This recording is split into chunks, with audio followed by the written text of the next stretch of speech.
A corrupção, ela é um problema? É. Ela tem que ser combatida? Tem que ser combatida. Claro que ela tem que ser combatida. O corrupto, o que tem que acontecer com o corrupto? Olha, por mim que tenha pena de morte para o corrupto. Desde que existam julgamentos justos e que todos sejam realmente condenados, né? Ou seja, vai realmente condenar o corrupto do PSDB como o corrupto do PT, todos, para mim pode ter pena de morte, não tem problema. Agora, vamos raciocinar o que realmente aconteceu no Brasil, o que realmente significa a corrupção, isso é muito importante. Primeiro, não há nenhuma relação direta entre a corrupção e a quebra do Brasil, nenhuma relação direta. Isso porque o Brasil convive com a corrupção da mesma forma que a indústria de energia convive com o gato. Vocês sabem o que é o gato, é o camarada que chega, não quer pagar a eletricidade, ele vai lá e modifica o medidor de luz, ou então, por exemplo, nas favelas o camarada vai direto no poste e puxa um fio, então isso é o gato. O que acontece? A indústria de energia, junto com as distribuidoras de energia, ou seja, o mercado de energia elétrica, ele convive com os gatos e chama isso de perdas técnicas. Pronto. Perdas técnicas, elas causam prejuízos, tanto é que a pessoa, quando ela é pega fazendo gato, ela responde por furto de luz. Mas, em contrapartida, nunca vi falar que uma empresa distribuidora de energia tivesse quebrado por causa do gato. Não, sabe por quê? Porque faz parte do negócio da energia elétrica. O negócio da política no Brasil, como ele é realizado por brasileiros, por seres humanos, a corrupção sempre fez parte da política brasileira. Eu estou falando isso porque a gente tem que aceitar, volto a dizer que não, isso não tem que ser aceito, a gente tem que combater através da instrução. Mas não existe correlação nenhuma entre a quebra do Brasil e a corrupção. Se não existe nenhuma correlação entre a quebra do Brasil e a corrupção, por que o Brasil quebrou? O Brasil quebrou porque fizeram uma estratégia para destruir o Brasil, porque o Brasil estava muito competitivo. Eles queriam o Brasil quebrado. 2 motivos básicos. Primeiro, empresas brasileiras estavam incomodando empresas americanas, empresas de fora do Brasil, primeiro motivo. Segundo motivo básico, o alto desemprego dentro do Brasil gera uma oportunidade, obviamente, para que o Brasil possa oferecer mão de obra barata. Agora, o que é muito importante nesse raciocínio? Por que o Brasil mordeu tanto essa isca de luta contra a corrupção? E a resposta, ela é muito simples. O Brasil mordeu essa isca de luta contra a corrupção por causa da inveja. A estratégia foi mais ou menos assim. Olha, os corruptos têm jatinho, você não tem. Os corruptos têm casa nova, você não tem. O que rolou é que o brasileiro que bateu panela contra a corrupção, ele não é contra a corrupção. Ele é contra o fato de que ele não é o cara que está se beneficiando da corrupção. Então, o cara que foi lutar contra a corrupção, o cara que hoje se diz completamente contra a corrupção, ele não é contra a corrupção. O cara que se diz contra a corrupção, ele é um invejoso. Um invejoso que tem inveja das pessoas que puderam se beneficiar da corrupção, porque ele não conseguiu se beneficiar da corrupção. Olha, por trás de todo moralista que fala mal da corrupção, existe um possível corrupto que não tem a oportunidade de se corromper. Por trás de todo moralista que fica falando constantemente mal da corrupção, tem uma estratégia de comunicação de julgar, de aflorar a inveja, que é mais ou menos assim, sabe um jatinho? Ele tem, você não tem. O que fez o brasileiro brigar contra a corrupção? A Ferrari de ouro do Lulinha, o jatinho do Lulinha, o iate do Lulinha. É inveja.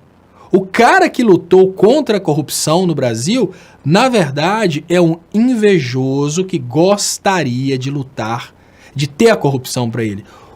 O classe média brasileiro, aquele cara que veste a camisa verde e amarela e vai para a rua lutar contra a corrupção, ele foi conquistado por uma técnica de comunicação de conquistar invejosos. É isso. O cara, na verdade, ele olha para um cara que roubou, ele olha para um político e pensa, isso é um absurdo, como que pode esse cara, tanto é, olha só para vocês terem uma ideia, a técnica de comunicação, ela foi tão estratégica para fazer com que invejosos invejosos se engajassem na luta contra a corrupção e contra o PT, olha como que a estratégia foi perfeita. Ninguém dessas pessoas que foram bater panela se revolta com a corrupção do Aécio, ninguém se revolta com a corrupção do Alckmin, ninguém se revolta com a corrupção do Serra, todo mundo se revolta com a corrupção do PT. Vocês sabem por quê? Porque para esses invejosos, a técnica de comunicação ela foi trazida de uma forma que conversa exatamente com o invejoso pobre. O invejoso pobre, ele se revoltou porque ele viu que uma pessoa que era pobre como ele ficou rica. O invejoso pobre olhou e pensou, o Lulinha trabalhava limpando bosta de elefante e chegou a ter um jatinho, a Friboi, a Ferrari de ouro e uma ilha. Como que pode isso? Eu também trabalho limpando bosta e não consigo isso. É esse tipo de gente que foi bater panela. Por que a luta contra a corrupção não precisa chegar ao PSDB? A luta contra a corrupção não precisa chegar ao PSDB porque o PSDB é composto de pessoas que já eram ricas.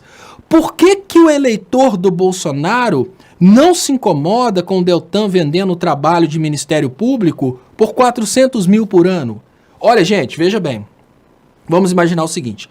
O mesmo camarada que lutou contra a corrupção e repete constantemente a questão do triplex do Lula, ele se cala nos 400 mil de palestras do Deltan, que é o dinheiro, obviamente, utilizado pelo poder financeiro para comprar o trabalho do Deltan. E a pergunta básica é o seguinte, peraí, o que faz a mesma pessoa que tem tanto ódio do Lula por causa do caso do triplex defender o Deltan, que ganhou em palestras, ou seja, vendendo o trabalho do Ministério Público, só num ano em palestras, as palestras só são contratadas porque ele está julgando conforme o contratante, né? O que o contratante quer está sendo atendido, então ele contrata para palestra. Por que esse cara não se revolta com o Dallagnol vendendo a atividade do Ministério Público por palestras? É corrupção do mesmo jeito. Ele não se revolta porque o Dallagnol está num patamar acima, bem maior do que o dele. O pobre, ele se sentiu ofendido no momento que ele viu que um outro pobre como ele ficou rico. E aí ele não consegue admitir que ele é pequeno, ele não consegue admitir que ele não foi tão inteligente, então ele quer atribuir o crescimento do Lula, por exemplo, à corrupção. O pobre invejoso, ele olha para o Lula e fala, esse cara não conseguiu ser presidente à toa. Esse cara não conseguiu... que é lógico que o Lula é mais rico do que todos nós. Claro, isso é lógico. O cara foi presidente da República. Então você olha, o Lula não conseguiu ficar rico simplesmente trabalhando. Ele teve que roubar. Por quê? Porque ele é invejoso. Ele não tem raiva do Dallagnol, porque o Dallagnol já era rico. Ele não se incomoda com o Aécio. Quando a gente pergunta, e o Aécio? Ele não se incomoda, porque o Aécio já era rico. Ele não se incomoda com o Flávio Bolsonaro, porque o Flávio Bolsonaro, ele nunca teve a vida de pobreza. O que incomoda é a inveja. O cara olha e pensa, um cara pobre como eu, teve a oportunidade de ficar rico, ficou rico e eu não. Esse cara, todos, eu falo todo moralista que sai às ruas para lutar contra a corrupção de camisa verde e amarela, ele tem inveja de que não foi ele que teve a oportunidade de se corromper.